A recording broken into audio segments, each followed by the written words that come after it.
Okay, let's dive right into this. Welcome to part 79 of our CPC exam series. Today, we're upgrading from basic theory and stepping straight into an absolute masterclass.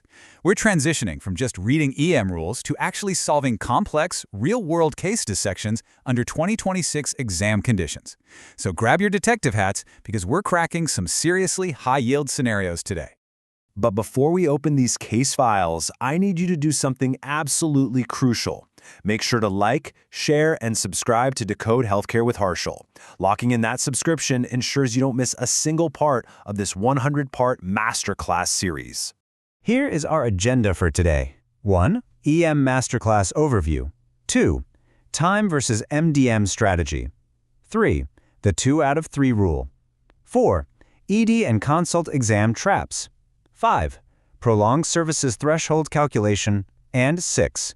Cheat Sheet and Part 80. Let's go! EMM Masterclass Overview. Look, to pass the 2026 CPC exam, you've got to move beyond just memorizing bullet points. EMM coding represents a massive 10 to 15% of your exam. The AAPC loves to test your ability to convert documentation into a compliant code level, often tossing in tricky red herrings. It requires sharp reasoning to know exactly what drives that code. 2. Time versus MDM strategy. Let's crack open case file 1. Imagine you have an established patient visit. The physician reviews the history, discusses treatments, and counsels the patient on a single, completely stable chronic condition for exactly 40 minutes. Now, look at this deliberate trap. If we score this encounter using medical decision-making or MDM, that single stable condition gives us a low-level code, 99213. But wait. Scoring by that documented 40 minutes of total time rockets this exact same encounter up to a level 5 code, a 99215. Crazy, right? And this brilliantly illustrates our CPC golden rule for 2026. In an office setting, you can select your code using either time or MDM. The strategy?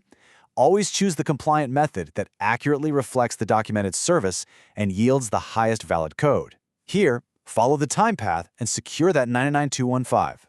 3. The 2 out of 3 Rule. Moving on to case file 2, how does this MDN calculation actually work when staring down a complex chart? Modern guidelines totally strip away the old history and exam counting. Instead, MDM requires you to look at 3 elements: problems addressed, data reviewed, and risk of complications. The secret here? To hit a specific level, like moderate, you don't need all 3 categories. You only need to meet the requirements for 2 out of the 3. Let's crack the case. Our patient has one chronic condition with an acute exacerbation. Bam, that's a moderate problem. The doctor orders one unique lab test. That's minimal data. Finally, prescription drug management is started. Moderate risk.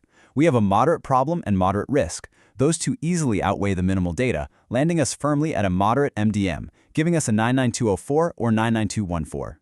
4. ED and Consult Exam Traps. Now we investigate case file 3. Checking out the notorious traps the AAPC loves to spring on us during the exam. First up, beware the ED time trap. You might see a question detailing an emergency department encounter with 60 minutes of cumulative physician time documented. Don't fall for it. The reality is ED codes 99281 through 99285 are selected based solely on MDM. Time literally does not apply in the ER. Here is another giant pitfall, the Medicare consult trap. You get a scenario where a Medicare patient receives an inpatient consultation.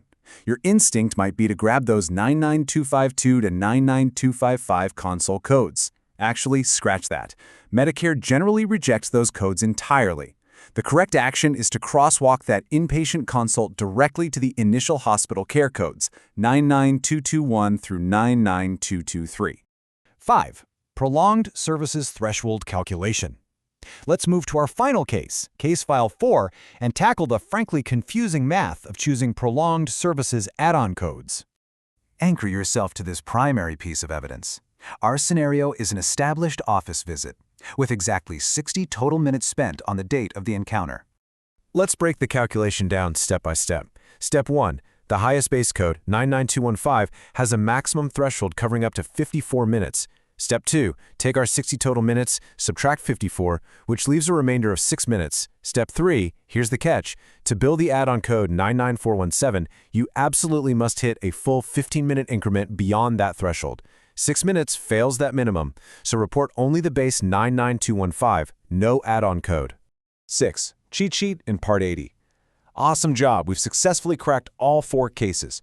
Let's wrap up by shrinking these rules down into the ultimate exam date tool. I want you to take a screenshot of this rapid-fire cheat sheet right now. For time versus MDM, use the higher valid method. For ED leveling, it's MDM only, ignore the time. For Medicare consults, crosswalk to initial hospital care. And for prolonged services, you must hit that full 15-minute increment. That wraps up today's E&M dissections, but the masterclass definitely continues in Part 80. We'll be plunging into anesthesia coding guidelines, decoding ASA physical status modifiers, base units, and that tricky anesthesia time formula. Until then, how are you going to use these new detective skills to capture the most accurate code on your upcoming exam? Think about it. Keep decoding, and I'll see you in the next explainer.